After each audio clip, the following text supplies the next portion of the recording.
हरे कृष्णा। हम अभी श्रीमद् भागवत की कथा पढ़ना प्रारंभ कर रहे हैं, तो इसलिए हम सबसे पहले अपने गुरु महाराज को प्रणाम करेंगे, जिन्होंने अपनी अहेतुकी कृपा के कारण हमारे अंदर यह श्रीमद् भागवत पढ़ने का विचार प्रकट किया।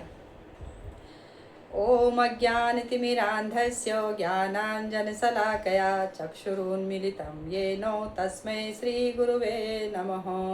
श्रीचैतन्यमनोऽभीष्टं स्थापितं येन भूतले स्वयं रूपः कदा मह्यं ददाति स्वपदान्तिकं।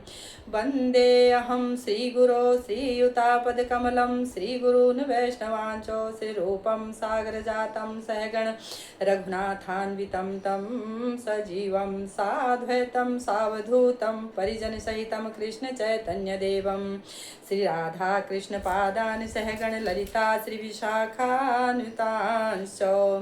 हे कृष्ण करुणा सिन्धु दीनबन्धु जगत्पते गोपेश गोपिकान्त राधाकान्त नमोऽस्तुते। तप्त कांचन गौरांगी श्रीराधे वृंदावनेश्वरी वृषभानुसुते देवी प्रणमामि हरिप्रिये। वाञ्छाकल्पतरुभ्यश्च कृपा सिन्धुभ्यैव च पतितानां पावनेभ्यो वैष्णवेभ्यो नमो नमः। हरे कृष्णा कृष्णा कृष्णा हरे हरे, हरे राम राम राम हरे हरे, हरे कृष्णा कृष्णा कृष्णा हरे हरे, हरे राम राम राम हरे हरे, हरे कृष्णा कृष्णा कृष्णा हरे हरे, हरे राम राम राम हरे हरे। तो हम श्रीमद् भागवत महापुराण का महात्म्य शुरू करते हैं। ओम नमो भगवते वासुदेवाय, ओम नमो भगवते वासुदेवाय, ओम नमो भगवते वासुदेवाय। नारायणं नमस्कृत्य नरं चैव नरोत्तमं देवीं सरस्वतीं व्यासं ततो जयति मुदीरये। नष्टप्रायेषु अभद्रेषु नित्यं भागवत सेवया भगवत्यो उत्तम श्लोके भक्तिर्भवति नैष्ठकी। हरे कृष्णा। श्रीमद् भागवत महापुराण का महात्म्य। एक समय की बात है कि नैमिषारण्य क्षेत्र में शौनक आदि ऋषि श्री सूत जी से हरि चर्चा करने के लिए एकत्र हुए। तो शौनक आदि ऋषि बोले कि हे सूत जी, आप कृपा करके कोई ऐसा उपाय बताइए जिसके करने से मनुष्य आवागमन से छुटकारा पाकर मोक्ष को प्राप्त कर सके। तो शौनक जी के इस प्रकार के लोक हितकारी वचनों को सुनकर सूत जी ने कहा कि हे ऋषि, आज तुमने मनुष्य मात्र के उद्धार की बड़ी अच्छी बात पूछी है। कलयुग में श्रीमद् भागवत की कथा ही मोक्ष को देने वाली है, जिसका वर्णन सुखदेव जी ने राजा परीक्षित से किया था, और राजा परीक्षित उसके श्रवण मात्र से मोक्ष को प्राप्त हुए थे। तो जिस समय श्री सुखदेव जी राजा परीक्षित को श्रीमद् भागवत की कथा सुनाने को बैठे, उस समय देवता अमृत का घड़ा लेकर आए और सुखदेव जी से कहने लगे कि भगवान, ये अमृत पिलाकर राजा परीक्षित को अमर कर दीजिए और श्रीमद् भागवत की कथा लोगों को सुनाइए। तो देवताओं के वचन सुनकर सुखदेव जी कहने लगे कि अमृत कांच के समान है और श्रीमद् भागवत की कथा मणि के समान है। यह कथा देवताओं को भी दुर्लभ है, क्योंकि इसे 7 दिन श्रवण करने से ही मोक्ष की प्राप्ति हो जाती है। यह कथा ब्रह्मा जी ने नारद जी को सुनाई थी, परंतु सप्ताह का विधान सनत कुमार जी ने नारद जी को बताया था। वही प्रसंग में आप लोगों से कहता हूँ। एक समय सनक, सनंदन, सनातन और सनत कुमार ऋषि सत्संग के हेतु बद्रिकाश्रम गए, और उस समय वहां उन्होंने नारद जी को आते देखा। वह ऋषि नारद से बोले कि हे नारद, तुम उदास दिखाई दे रहे हो, इसका क्या कारण है? तो नारद जी कहने लगे कि हे प्रभु, मैं मृत्यु लोक का विचरण करके आया हूँ, और वहाँ मैंने सबको राग, शोक तथा धन आदि से दुखी देखा। अधर्मी बढ़ रहे हैं, धर्मधारी बहुत दुखी हैं। जब मैं भ्रमण करता हुआ मथुरा में जमुना तट पर आया, तो वहाँ मैंने देखा कि एक सुंदर युवा स्त्री बहुत दुखी बैठी हुई है। अनेकों स्त्रियां उसे घेर कर बैठी हैं और 2 वृद्ध पुरुष वहां मूर्छित पड़े हुए हैं। तो मैंने उस स्त्री से जाकर पूछा कि तुम सब कौन हो और किस कारण दुखी हो? तो वह स्त्री रोकर कहने लगी, ये अचेत पड़े हुए दोनों मेरे पुत्र हैं। इनका नाम ज्ञान और वैराग्य है। मैं इनकी माता भक्ति हूँ और पास में बैठी हुई ये स्त्रियां गंगा आदि पवित्र नदियां हैं जो मेरी सेवा करने को साथ रहती हैं। मैं द्रविड़ देश में उत्पन्न होकर कर्नाटक में बड़ी हुई, युवा अवस्था में दक्षिण में रही तथा महाराष्ट्र और गुजरात में आते आते वृद्ध हो गई।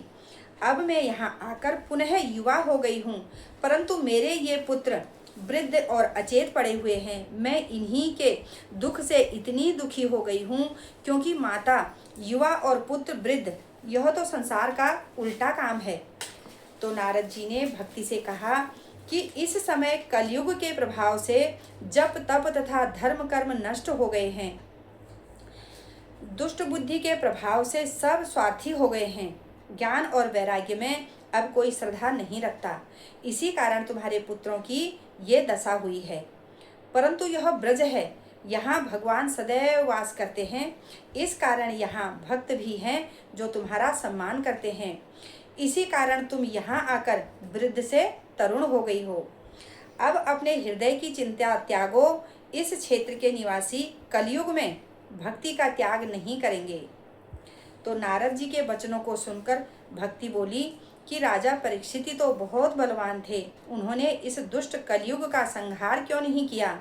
तो इतनी सुनकर नारद जी बोले कि हे भक्ति सुनो, जब गौ रूप पृथ्वी और वृषभ रूप धर्म को कलयुग मारता हुआ आ रहा था, तो उसे देखकर क्रोधित होकर राजा ने कलयुग को ललकारा। तो कलयुग राजा परीक्षित की शरण में आ गया। शरणागत को मारना पाप समझकर राजा ने उसे नहीं मारा।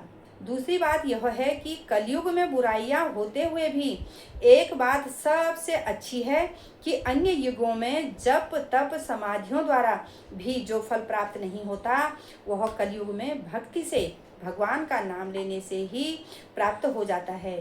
परंतु कलयुग के प्रभाव से पंडित आदि लोभी होकर भक्ति का प्रचार ना करके अपने स्वार्थ से कथा कीर्तन का धंधा बनाकर बैठे हैं। इसी कारण सब दुख भोग रहे हैं। इसी कारण किसी पर विश्वास ना करने से जप तप यज्ञ तथा तीर्थों का सारा सार समाप्त हो गया है। जब सब लोग भक्ति पूर्वक भगवान का स्मरण करेंगे तब सब दुख दूर हो जाएंगे। तो नारद जी के वचनों को सुनकर भक्ति बोली कि आपका दर्शन ही सब सुख देने वाला है। आप हमारे पुत्रों को स्वस्थ करने की कृपा कीजिए। तो नारद जी कहने लगे कि भगवान श्री कृष्ण के चरण कमलों का ध्यान करने से तुम्हारा सब दुख दूर हो जाएगा। तुम भगवान को बहुत प्रिय हो। तुम्हारे कारण तो भगवान नीच जनों के भी अनुकूल ही उन्हें दर्शन देते हैं। सतयुग में ज्ञान और वैराग्य से मुक्ति प्राप्त होती थी, परंतु कलयुग में भक्ति ही मुक्ति को देने वाली है। जब भगवान ने तुम्हें बनाया था और तुमने उनसे आज्ञा मांगी थी कि मैं क्या करूं, तो भगवान ने भक्तों को युद्ध करने की आज्ञा दी थी। तुम्हारे स्वीकार करने पर भगवान ने तुम्हें ज्ञान वैराग्य नाम के सेवक और मुक्ति सेविका के रूप में प्रदान की थी।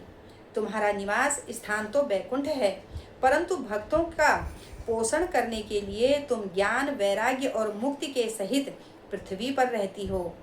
तो कलयुग में मुक्ति तुम्हारा साथ छोड़कर वैकुंठ को चली गई। अब तुम्हारे याद करने पर वह तुम्हारे सामने उपस्थित होती है। ज्ञान और वैराग्य के साथ तुम पृथ्वी पर रह रही हो। जब दुराचारियों ने तुम्हें त्याग दिया, तभी तुम्हारे यह दोनों पुत्र ज्ञान वैराग्य वृद्ध और अचेत हो गए और तुम दुर्बल हुई। अब मैं तुम्हारा घर घर में सबके हृदय में स्थापन करूंगा, जिससे तुम पुष्ट हो जाओगी। नारद जी का उपदेश सुनकर भक्ति पुष्ट हो गई और नारद जी से विनय पूर्वक बोली कि आपने मुझे पुष्ट कर दिया है, अब मेरे पुत्रों को सचेत करने की कृपा कीजिए। तो नारद जी जब उन्हें हाथ से स्पर्श कर उठाने लगे, परंतु तब वह नहीं उठे। तो नारद जी ने उनके कान पर मुख रखकर जोर से आवाज दी। तब भी ना उठने पर वेद वेदांत के शब्दों से जगाया। तब वह सचेत हुए और बलपूर्वक उठाने से उठकर खड़े होकर फिर गिर पड़े। तो यह देखकर नारद जी विस्मित होकर भगवान विष्णु का स्मरण करने लगे। उस समय आकाशवाणी हुई कि हे मुनिवर, साहस के साथ परिश्रम करो। जब तुम्हें संत जन मिलेंगे और उपदेश करेंगे, तब ज्ञान वैराग्य मुक्ति सहित पुष्ट होंगे। तो आकाशवाणी सुनकर नारद जी भक्ति को धीरज बंधाकर संत जनों की खोज में निकले। बहुत खोजने पर भी उन्हें ऐसे संत ना मिले जो इच्छा पूर्ण कर सकें। तब नारद जी बद्रिकाश्रम गए। वहीं पर कोटि भानु सम प्रकाशित सनकादि ऋषियों ने नारद जी को दर्शन दिया। तब नारद जी उनसे विनय पूर्वक कहने लगे कि आप सर्वशक्तिमान तथा सर्वज्ञ हैं। कृपा करके ऐसा उपाय बतलाएं जिससे भक्ति, ज्ञान और वैराग्य को सुख प्राप्त हो और उनका स्थापन हो। नारद जी के वचनों को सुनकर सनत कुमार कहने लगे कि हे नारद, तुम सर्वहितकारी हो, इस कारण तुम यह काम अवश्य कर सकते हो। मैं तुम्हें उपाय बतलाता हूँ।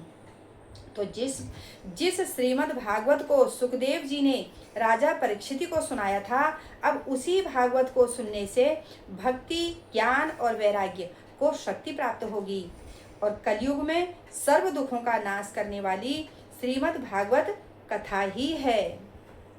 हरे कृष्णा। ओम नमो भगवते वासुदेवाय। अब आगे दूसरे भाग में, इससे आगे जी। हरे कृष्णा।